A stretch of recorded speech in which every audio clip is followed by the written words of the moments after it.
ನಮಸ್ಕಾರ, ನಾನು BR ನಾಯ್ಡು. ಇತಿಹಾಸದಲ್ಲಿ ಕೆಲವು ವ್ಯಕ್ತಿಗಳ ಬಗ್ಗೆ ಮಾತನಾಡಲು ಹೊರಟರೆ ಭಾಷೆ ದುರ್ಬಲವಾಗುತ್ತದೆ, ಪದಗಳು ಸೋಲುತ್ತದೆ. ಭಾರತದಲ್ಲಿ ಜನ್ಮ ತಾಳಲು ಅದೃಷ್ಟ ಮಾಡಿರಬೇಕೆಂಬ ಮಾತಿಗೆ ಬದಲಾಗಿ ಇಂಥ ವ್ಯಕ್ತಿಗಳಿಗೆ ಜನ್ಮ ನೀಡಲು ಯಾವುದೇ ದೇಶವು ಅದೃಷ್ಟ ಮಾಡಿರಬೇಕು ಎನಿಸುತ್ತದೆ. ಇಂದು ನಾವು ಅಂಥ ಒಬ್ಬ ಮಹಾನ್ ಚೇತನದ ಬಗ್ಗೆ ಮಾತನಾಡುತ್ತಿದ್ದೇವೆ. ಅವರು ಕೇವಲ ಒಬ್ಬ ವ್ಯಕ್ತಿಯಲ್ಲ, ಒಂದು ಶಕ್ತಿ. ಹೌದು ಗೆಳೆಯರೆ, ನೀವು ಊಹಿಸಿದ ಹಾಗೆ ಆ ಪ್ರಖರ ಚೇತನ ಬೇರೆ ಯಾರೂ ಅಲ್ಲ, ಭಾರತ ರತ್ನ ಸಂವಿಧಾನ ಶಿಲ್ಪಿ ಡಾಕ್ಟರ್ BR ಅಂಬೇಡ್ಕರ್. 1891ರಲ್ಲಿ ಮಧ್ಯಪ್ರದೇಶದ ಮಾಹು ಎಂಬಲ್ಲಿ ಜನಿಸಿದ ಭೀಮರಾವ್ ಅವರು ಬಾಲ್ಯದಲ್ಲೇ ಅಸ್ಪೃಶ್ಯತೆ ಮತ್ತು ಅವಮಾನದ ಕಹಿ ಉಂಡವರು. ಆದರೆ ಶಾಲೆಯ ಹೊರಗೆ ಕುಳಿತು ಪಾಠ ಕೇಳುತ್ತಿದ್ದ ಆ ಬಾಲಕ ಮುಂದೊಂದು ದಿನ ಇಡೀ ದೇಶಕ್ಕೆ ದಾರಿದೀಪವಾಗುತ್ತಾರೆ ಎಂದು ಯಾರೂ ಊಹಿಸಿರಲಿಲ್ಲ. ಅಂಬೇಡ್ಕರ್ ನಂಬಿದ್ದ ಏಕೈಕ ಅಸ್ತ್ರ ಎಂದರೆ ಅದು ಶಿಕ್ಷಣ. ಶಿಕ್ಷಣವು ಹುಲಿಯ ಹಾಲಿನಂತೆ, ಅದನ್ನು ಕುಡಿದವನು ಹುಲಿಯಂತೆ ಘರ್ಜಿಸುತ್ತಾನೆ ಎಂಬುದು ಅವರ ಮಾತು. ವಿದೇಶದಲ್ಲಿ ಉನ್ನತ ಪದವಿಗಳನ್ನು ಪಡೆದರೂ ಅವರು ತಮ್ಮ ದೇಶದ ಜನರ ಕಷ್ಟಗಳನ್ನು ಮರೆಯಲಿಲ್ಲ. ಸ್ವಾತಂತ್ರ್ಯ ಹೋರಾಟದ ಸತ್ಯಾಗ್ರಹವಿರಲಿ ಅಥವಾ ದಲಿತರಿಗೆ ದೇವಸ್ಥಾನದ ಪ್ರವೇಶವಿರಲಿ, ಅವರು ಹೋರಾಡಿದ್ದು ಸಮಾನತೆಗಾಗಿಯೇ ಹೊರತು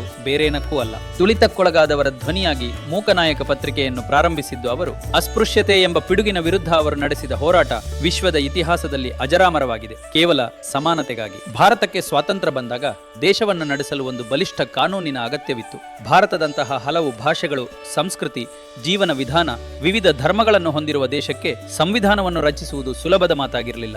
ಆದರೆ ಮಹಾನ್ ಜ್ಞಾನಿಯೂ ಇತಿಹಾಸ ಕಾನೂನಿನ ತಜ್ಞರು, ಮೇಧಾವಿಯೂ ಆಗಿದ್ದ, ಮಾನವೀಯತೆಯ ಬೆಲೆ ಅರಿತಿದ್ದ ಬಾಬಾ ಸಾಹೇಬರು ಸಂವಿಧಾನ ರಚನಾ ಸಮಿತಿಯ ಅಧ್ಯಕ್ಷರಾಗಿ ಜಗತ್ತಿನಲ್ಲೇ ಅತಿ ದೊಡ್ಡ, ಸುಂದರ, ಸಮಗ್ರ ಸಂವಿಧಾನವನ್ನು ನಮಗೆ ನೀಡಿದರು. ಇದಕ್ಕೆ ಭಾರತ ಎಂದಿಗೂ ಅವರಿಗೆ ಋಣಿಯಾಗಿರಬೇಕು. ಜಾತಿ, ಮತ, ಲಿಂಗ ಭೇದವಿಲ್ಲದೆ ಪ್ರತಿಯೊಬ್ಬರಿಗೂ ಸಮಾನ ಹಕ್ಕು, ಸ್ವಾತಂತ್ರ್ಯ ಮತ್ತು ನ್ಯಾಯ ಸಿಗುವಂತೆ ಮಾಡಿದರು. ಮಹಿಳೆಯರಿಗೆ ಆಸ್ತಿ ಹಕ್ಕು ಮತ್ತು ಕಾರ್ಮಿಕರಿಗೆ ಕನಿಷ್ಠ ವೇತನದಂತಹ ಕ್ರಾಂತಿಕಾರಿ ಕಾನೂನುಗಳ ಹಿಂದೆ ಅವರ ಶ್ರಮ ಅಪಾರ.